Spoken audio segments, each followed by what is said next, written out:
Friends, आज का fertiliser न केवल आपके प्लांट को इस मौसम में स्वस्थ हरा भरा रखेगा, बल्कि आने वाले गर्मियों के मौसम में भी पौधे लगातार ग्रोथ करेंगे और फूल देते रहेंगे। एनपीके के साथ साथ कई माइक्रो न्यूट्रिएंट से भरपूर ये फर्टिलाइज़र पौधे के लिए मजबूत विकास देगा। यदि प्लांट की पत्तियां पीली पड़ रही हैं या फिर पौधे में फूल नहीं आ रहे हैं, फूलों का आकार बहुत छोटा है, पौधे की नई ग्रोथ नहीं हो रही है, तो आप इस फर्टिलाइज़र का यूज़ अभी करें। ये फर्टिलाइज़र पौधे के संपूर्ण विकास के लिए बहुत ही मदद करेगा। इस फर्टिलाइज़र का यूज़ आप अपने सभी प्लांट्स पर कर सकते हैं। सिर्फ फूलों वाले पौधे ही नहीं, सब्जियों वाले पौधे, फलों वाले पौधे, सभी पर इसका उपयोग किया जा सकता है। सभी के लिए बहुत ही यूज़फुल फर्टिलाइज़र है। तो चलिए शुरू करते हैं इस फर्टिलाइज़र को बनाना। सबसे पहले इस फर्टिलाइज़र को बनाने के लिए आपको लेना है वर्मी कंपोस्ट। पौधों की संख्या के हिसाब से आप इस फर्टिलाइज़र को कम ज़्यादा बना सकते हैं। मैंने 2 मुट्ठी वर्मी कंपोस्ट लिया है। वर्मी कंपोस्ट में पौधे के लिए सभी ज़रूरी पोषक तत्व तो मौजूद होते हैं और यह प्लांट पर किसी तरह का साइड इफ़ेक्ट नहीं करता है। आप सभी पौधों में किसी भी मौसम में इसका इस्तेमाल कर सकते हैं। यह एक ऑर्गेनिक खाद है, पौधे की मिट्टी को उपजाऊ बनाता है। इसके साथ ही एनपीके से भरपूर है। तो पौधे में यदि फूल ना आने की या ग्रोथ रुकने की समस्या है तो आप वर्मी कंपोस्ट का इस्तेमाल कर सकते हैं। दूसरी चीज़ मैं इस्तेमाल कर रही हूँ ये केले के छिलके।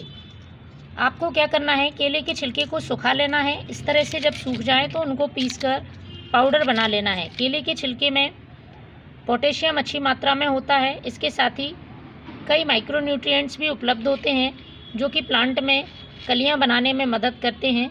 और पौधे में यदि कलियां गिरने की परेशानी है, फूल बनने से पहले ही बड्स ड्रॉप हो जाती हैं, तो आप पोटेशियम से भरपूर ये फर्टिलाइज़र अपने प्लांट को दे सकते हैं। तो इसके लिए मैंने पाउडर बनाया है। तो मैं इस्तेमाल कर रही हूँ 2 चम्मच ये केले के छिलके का पाउडर।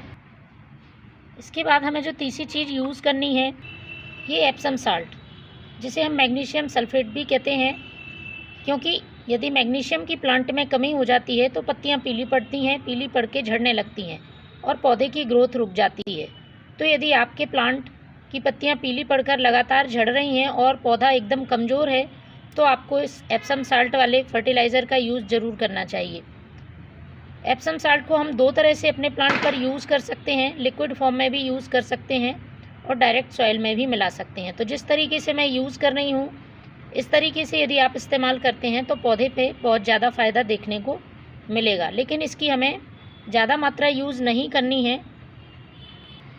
तो मैंने लिया है आधा छोटा चम्मच एप्सम साल्ट। ये खाने वाला नमक नहीं है और आपको आसानी से किसी भी खाद बीज वाली दुकान, मेडिकल स्टोर या फिर ऑनलाइन उपलब्ध हो जाएगा। पौधे के लिए सभी पोषक तत्व इस फर्टिलाइज़र में मौजूद होंगे जो कि पौधे के संपूर्ण विकास के लिए ज़रूरी हैं। इसके साथ ही पौधे में यदि इंसेक्ट, फंगस की समस्या है या चींटियाँ हैं तो वह भी दूर होगी। तो इसके लिए मैं ले रही हूँ ये 1 चम्मच नीम खली। नीम खली में बहुत से पोषक तत्वों के साथ साथ इंसेक्ट और फंगस दूर करने की भी क्षमता होती है। तो नीम खली आपको अपने प्लांट में ज़रूर यूज़ करनी चाहिए, क्योंकि मिट्टी में कभी कभी हमें इंसेक्ट, फंगस दिखाई नहीं देते हैं, लेकिन वो अंदर ही अंदर प्लांट की जड़ों को ख़राब करते रहते हैं और पौधा सूख जाता है। तो आपको इस तरह से नीम खली का उपयोग करना है। यदि नीम खली नहीं है आपके पास तब आप 1 छोटा चम्मच हल्दी पाउडर का भी यूज़ कर सकते हैं। तो मैंने यहाँ पर 1 छोटा चम्मच नीम खली का लिया है। इसके बाद मैं अगली जो चीज़ ले रही हूँ वो प्लांट की सॉइल को उपजाऊ बनाएगी, उसका पीएच बैलेंस करेगी। क्योंकि यदि प्लांट की सॉइल का पीएच गड़बड़ होता है तो हम किसी भी फर्टिलाइज़र का यूज़ करें, उस फर्टिलाइज़र का पौधे पर कोई फ़ायदा देखने को नहीं मिलता है। तो महीने में 1 बार आपको इस तरह की चीज़ों का इस्तेमाल अपने प्लांट में ज़रूर करना चाहिए। तो अब मैं ले रही हूँ ये यूज़ की हुई चाय पत्ती।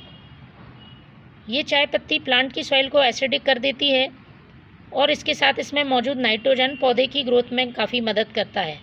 लेकिन जब भी आप यूज़ की हुई चाय पत्ती का इस्तेमाल करते हैं तो इस बात का ध्यान रखें, अच्छी तरह से धोकर सुखा लें, फिर ही इसका इस्तेमाल करें। फूलों वाले पौधे के लिए ये बेहद ही उपयोगी फर्टिलाइज़र है। तो मैंने लिया है 2 छोटा चम्मच ये यूज़ की हुई चाय पत्ती का। आपके पास यूज़ की हुई चाय पत्ती नहीं है तो आप 1 छोटा चम्मच फ्रेश टी लीफ का भी इस्तेमाल कर सकते हैं। अब हम इन सभी चीज़ों को हमें अच्छी तरह से मिला लेना है। काफ़ी पावरफुल फर्टिलाइज़र ये तैयार हो गया है। इस समय आप इस फर्टिलाइज़र का यूज़ करें। आगे आने वाले महीने में पौधे में बहुत अच्छी नई ग्रोथ होगी और पौधा जल्दी से फ्लावरिंग करने लगेगा। और अभी जो विंटर फ्लावरिंग प्लांट्स हैं, यदि उनमें फूल आना बंद हो गए हैं, तब आप इसका यूज़ करें, पौधा दोबारा से भी फूल देने लगेगा। तो चलिए इसको हम अपने प्लांट में डालते हैं। अब आप जिस भी पौधे में इसका इस्तेमाल कर रहे हैं, तो उसकी मिट्टी की आपको 1 दिन पहले गुड़ाई कर लेनी है और स्टेम से दूर साइड से मिट्टी में जगह बना लेनी है। इसके बाद इस फर्टिलाइज़र का यूज़ करना है। छोटा पॉट है तो आप 1 मुट्ठी फर्टिलाइज़र का यूज़ कर सकते हैं और बड़ा पॉट है तो आप 2 मुट्ठी फर्टिलाइज़र डाल सकते हैं। इसको मिट्टी से कवर कर दें और उसके बाद पानी डाल दें। तो इस तरह से फ्रेंड्स इस फर्टिलाइज़र का यूज़ इस समय आप करें। आपका प्लांट आने वाले महीनों में लगातार ग्रोथ करेगा। Thank you.